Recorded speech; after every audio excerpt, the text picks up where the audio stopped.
My name is Angie, and this is the story I wasn't supposed to find.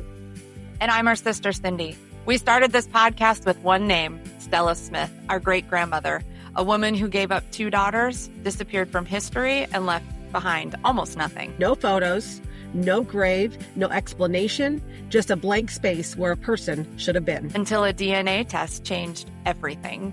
Turns out, Stella Smith wasn't even her real name. Her name was Estrella Suarez. She came to America from Spain as a child.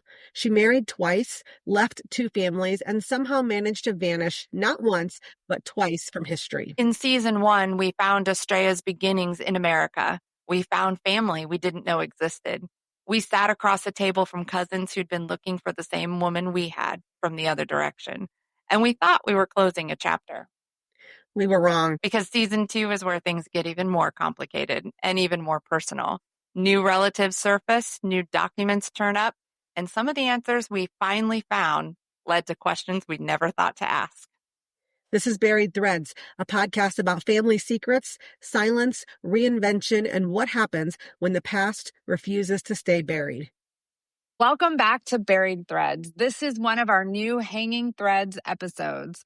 There are a lot of loose ends hanging out there, things that have come up or information to research, things that have been brought to us that we haven't been able to really make a lot of headway on.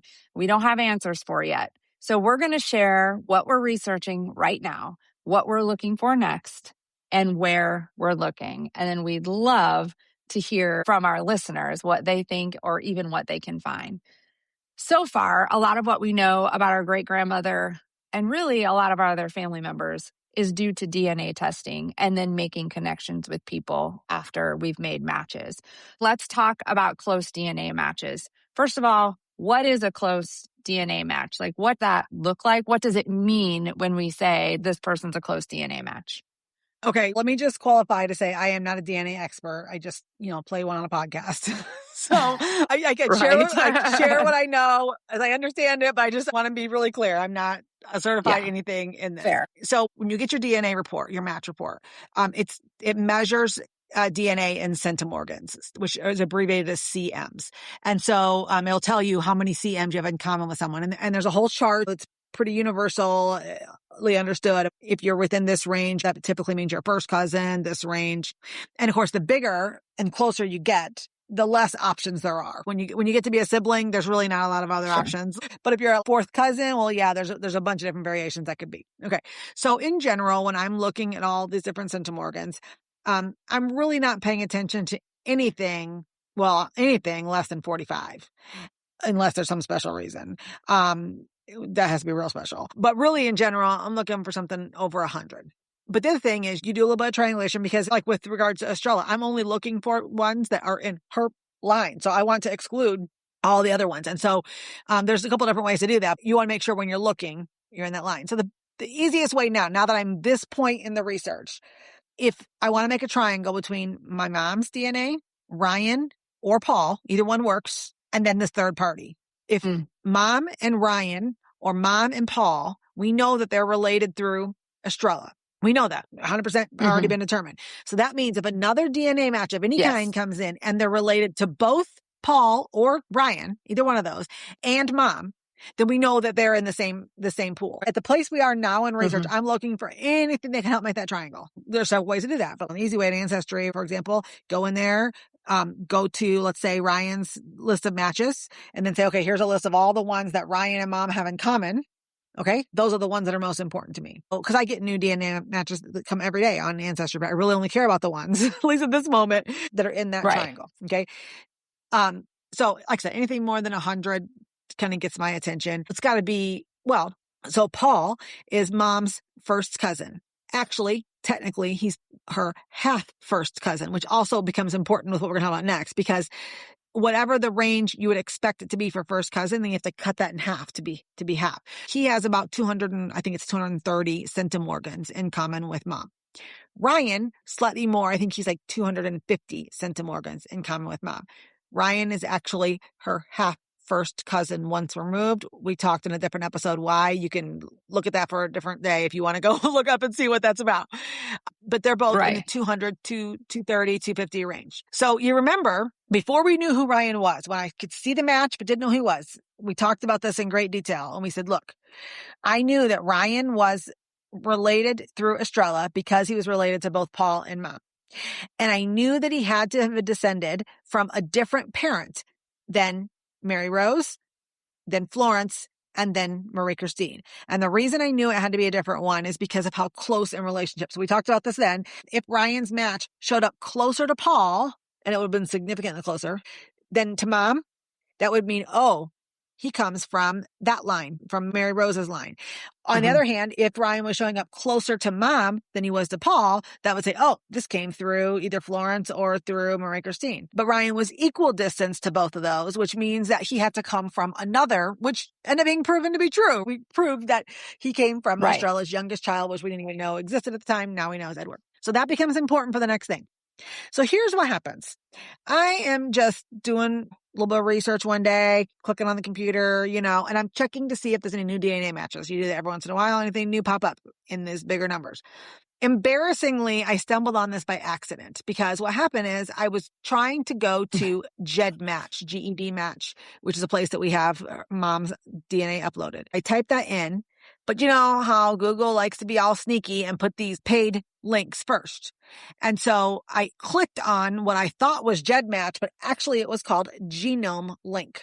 Now, also embarrassingly, it must not have been my first time because I already had an account there and her DNA was already there. So I must have done this previously by accident before, but nevertheless. And just don't remember. I open it. Right.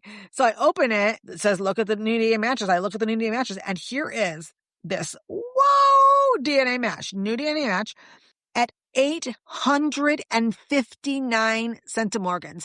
Be reminded, Paul and Ryan are in the 230s and 250 range. Okay. Before we get to the next thing, that by itself doesn't tell us that this is related to Estrella. So I go to the button that says, look at matches you have in common. And I'm reading. So the name on this genome link is a fake name. It's Incognito Elephant. Very helpful to figure out that. So when I look at who's in common between Incognito Elephant and Mom, there's like 330 matches. So I'm looking through. Some of them have real names. Some of them have these incognito names. Looking through, and all of a sudden I see one that says Ryan. And it's about the same centimorgans that are the Ryan we know is there. I'm like, So I sent Ryan a text. Any chance that you have uploaded your DNA to Genome Link? He says, I've never heard of it. Don't know anything about it. No, well, there's another Ryan. He and I were literally laughing about it. There's another Ryan. Part of the story. Isn't that funny? I said, well, I sent a request to connect with that Ryan, so I guess we'll see who it is. While I'm saying this, he texts back and says, oh, wait, I just got a request to connect with you on Genome Link. I do have my DNA there. I didn't know it. So the point is that clarified that the Ryan that was in Genome Link showing as the match in this triangle is our Ryan. So now we have a triangle. Now we know there's Mom, there's Ryan, and there's Incognito Elephant. They're all in the same triangle. This story sounds familiar. This is how we found Ryan. Now we know with 100% certainty that Incognito Elephant is related to Mom through Estrella's line. Now this gets even more exciting. Now we have another high match, 859. Now, wait a minute. The age of this person is they were only born in the 1980s. Okay, so they're in their 40s. Correct. So there's a range of connections that they could be. I don't have it in front of me, but one of them is they could be great aunt, great uncle. We know that's not going to work because our moms in their 70s can't have a great aunt or great uncle in their 30s or their 40s. So we know that's not it. The assumed label in Genome Link is great nephew. Okay. Now they do qualify that. That's not a guarantee. It could be one of a number, but that's the one that they have attributed that they put the label on great nephew, which tells me it's a male. I've tried to research, is that based on, because, DNA does show whether you're male or female. So is that based on what the DNA is actually saying? And I've never been able to find a clear answer in my research. So then the question is 859 centimorgans is way, way, way closer than where Paul and Ryan are. You remember Paul and Ryan's numbers were less than what you would expect for a first cousin or a first cousin once removed because they're cut in half, because they're half. The fact that this DNA match, this Incognito Elephant, is double or actually almost triple. Actually, it is triple the number of centimorgans from Ryan and from Paul tells me that this person is likely descended from another child that comes from Christopher. Okay, so here are the options that I can come up with in my head. It has to be from the line of Christopher because it's so much closer. If it was another child that was with a different father, they would be cut in half again. It'd be a half. So the options, yes, the options I can come up with are A, Florence had a child that we've never been able to find. I don't find any record of that. I never found any record related to a child. I've also seen her obituary. Her obituary does not name a child. So leads me to believe there are no children, but I don't know the answer to that. So that'd be the first thing. If Florence had a child that this particular match was descending from, then it would explain the numbers. The second is that Marie Christine is a twin, which we have no evidence of that whatsoever. We talk about that kind of half joking, half not. The reason that keeps coming up is because Estrella, who was known to weave fact and fiction together in her stories and separating them as a challenge, talked about having two sets of twins that died. And we know that she had one set of twin. Only one of the twin died, but we weren't sure, was she just using the story of a second set of twins to cover the fact that she had children to explain away, or was there a second set of twins that we are unaware of? So the second possibility is that Marie Christine was a twin, and that this DNA match descends from that. And the third option is that Christopher and Estrella could have had another child. Now, again, when I say could have, I'm thinking of all the possibilities that seem possible, genetically, not that there's facts to back them up. But here's the thing. Grandma was born in 1928. Estrella married Walter in 1934. So there's 6 years there. 4. During those 6 years, 28 to 34, 6 years. In those 6 years, she is still legally married to Christopher. They didn't get divorced until the late 40s. So it's possible that during that time, we know he was looping in and out of lives, that he came back after Grandma was born, impregnated her again. That would have been within the bounds of marriage. They were still legally married, even though he was moving around a lot. So it is possible that one of these missing kids we're looking for, which we'll get to that in a second, but it's possible that Christopher is the father. Possibilities are that either descendant of Florence, descendant of Marie Christine, a twin of Marie Christine, or a descendant of a third unknown child that Christopher also fathered.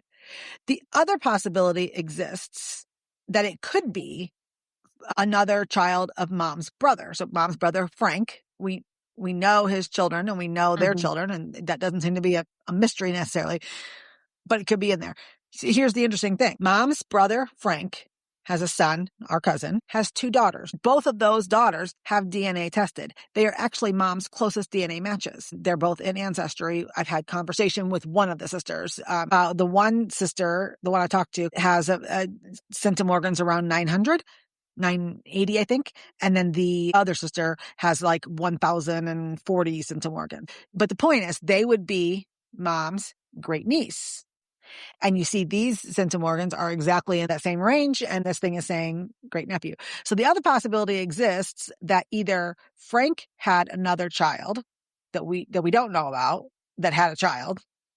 So I say that to say, as far as I can possibly throw together, those are the only mathematical options for where this DNA match could be originating from. So those who know far more about DNA than me, am I missing something? Is there another one in there? Yeah. Although we do know the time frame for this being a child of our cousin does not seem very likely. Work. Right. He would have been a very, very young father. So we've kind of eliminated that. Maybe not impossible. I'm not. Yeah. I just want to put that out there. We're not making any claims. You're saying relationally we have to take this into consideration, but the birth age year that's match on there, that is highly unlikely. Yes. Right. Yes. So I say all that to say, I'm not trying to make this a scandalous thing. I'm just saying these are all the options, and we've kind of excluded for these reasons that we just said, like that doesn't have the age fits, which then leaves a child of Florence, a twin of Marie Christine, or a third child that Christopher fathered. Either way, correct. Christopher is the grandfather or great grandfather of this DNA match. Yeah. So where we stand, I'm not real familiar with Genome Link. I got there by accident, as I've already explained. Don't know a whole lot about it, but in order for me to see any information, I have to connect with them. And so I sent a request to connect, and they've not responded to it. So like it's still showing as pending. And there is literally no information. Like there is just no information whatsoever. So if they don't connect, I don't have any idea how I would ever be able to figure anything out. The only other thing I will say, I'm looking at the profile right now. It's 12.14% DNA shared, which is a significant amount. It says the markers compared, 557,896 markers. I don't know a lot about DNA, but what I was told that just shows the strength of the match. That it's not some weird anomaly like that just pulled out of nowhere. It just means it's a good match, and you can trust it. And there are 309 DNA matches in common between this person and mom. The other interesting thing is, and this is not anything definitive, because also you have to keep in mind these smaller data banks, especially compared to Ancestry, the mega one, these smaller ones, any percentages or any of those kind of things, they're all relative to how many people have actually uploaded to that site. So if a smaller pool uploading, it can skew percentages. The bigger the net that's cast, the more influential those percentages can be. But what's interesting, when I look at those 309 DNA matches, I don't see any Spanish names at all. I don't see any Spanish names. But also, I also do notice the age of most of these matches is fairly young. I would say 40 and under. So it also could be because they weren't living a Spanish lifestyle. They may not even know they had Spanish in their history. Right. Generations. Yeah. Yep. So anyways, all that to say, it's a really exciting DNA match and I have nowhere to go with it. Yeah. I was going to say pretty much after the Suarez, Manuel and Rosa, most of the last names after that were not Spanish. Yeah. You know, not just Estrella, but the family in general, you know. Right. But when I look at Ancestry, which granted there's 53,000 DNA matches in Ancestry, when I go through there, if you go back, fourth cousin to mom is pretty much somebody Spanish born or earlier. And so there's a lot of matches that are very small, 15 to 30 centimorgans, but they have these Spanish names. And if you look at their tree, they're Spanish trees related to either Cuba or to Spain. So that's what I'm saying. Normally I'm looking through and I see a lot of Spanish names. I don't see any on this, but I think it just has to do with the testing population that's uploaded to this specific database. Yeah. Well, and we know, I mean, you have reached out. The one person who is following the podcast did say to us they found that incognito name is sort of an assigned name that site gives to anybody who wants to be anonymous. Yeah. Like it's incognito and then some random animal. So that's what that means. That person chose to be anonymous and then the site gives them that name. So you know what that means and then that's what it is. But you know, with Ryan, we had a name and a location and it still took years to get in touch. So we'll keep trying that, but there's little we can do if, you know, person isn't responding. But here's what we're looking for. We want to be connected with this match. We want to be in contact with them. We want to know how we're related, whatever that looks like. And we want to know what clues that might give us about the rest of our family story. So we have been down this road before, and we've been quite fortunate that we've had good outcomes when reaching out to matches. Some have taken longer than others, but when we did have contact, it's been good. Everyone's been open. They've offered new information. They've been willing to receive new information and consider changing their mind about what they thought they knew. And we have ongoing contact with most of them. So in general, it's been good. Many are following the podcast, you know, probably listening today. So we want to be in contact with this match. Hey, listeners, if you have any suggestions, if you're more familiar with this site and, you know, how it can be used or different ways we can reach out, different ideas, if you know about DNA mapping, you know, Angie does a great job, but we acknowledge we don't know everything. So maybe you have different ideas for what relationship might be or might look like, or any ideas in general. We would love to hear it. And if you have any idea who Incognito Elephant could possibly be. Yes, please tell us. So when it boils down to it, we have yet another DNA match, close DNA match hanging out there, who is also a descendant of Estrella. So at the very least, we want them to know this story and we want to connect. So if you have ideas, suggestions, or information that you think might help, send us a message. We're Buried Threads on Facebook, Instagram, Substack, or you can send us an email, buried.threads26@gmail.com. It's all in our links in our bio. We can't wait to hear from you, and we'll update you on all the progress that we make. Keep pulling those threads. Thanks for listening. If you're walking your own search through DNA, silence, or a name you can't quite place, you're not alone. If you want to go deeper on this story, you can find us on Substack at buriedthreads.substack.com. That's where we release every episode, along with documents, photos, and the kind of details that don't always make it into the audio. You can also find and follow us on Spotify, Apple Podcasts, and YouTube. And if you haven't yet, subscribing or leaving a review makes a real difference in helping other people find us. For more photos, recap videos, polls, and the occasionally chaotic behind-the-scenes moments, find us on Facebook and Instagram. We're at Buried Threads. And if something we've shared has stirred something in your own family story, we really do want to hear it. Reach out. You might be surprised where a single thread leads. Until next time, keep pulling the thread. Just knowing she existed. She was real. She had a name.